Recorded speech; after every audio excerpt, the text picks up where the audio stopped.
రమ్యశ్రీ అని పేషెంట్ ఉన్నారు.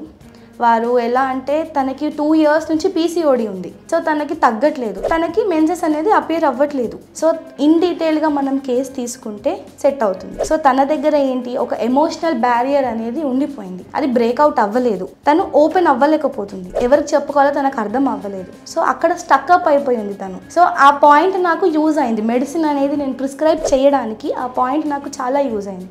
I have given her 15 daysకి తనే వచ్చింది, మేడం నాకు మెన్సెస్ అపియర్ అయ్యాను చాలా హ్యాపీగా చెప్పింది తను. ఏదైతే 8 months నుంచి తనకి మెన్సెస్ అనేది లేదు, 2 cyclesలో కవర్ అయ్యాయి తనకి.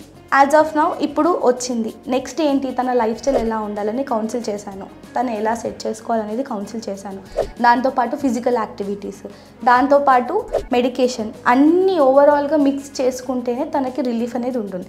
అండ్ ఇంకోటి ఏంటంటే ఇప్పుడు వచ్చింది అండ్ అది కంటిన్యూ అవుతూ ఉండాలి. సో దానికి నేను ఇమ్యూనిటీ వైజ్గా కూడా బూస్టర్స్ అనేవి నేను యాడ్ చేస్తున్నాను, so that it helps her.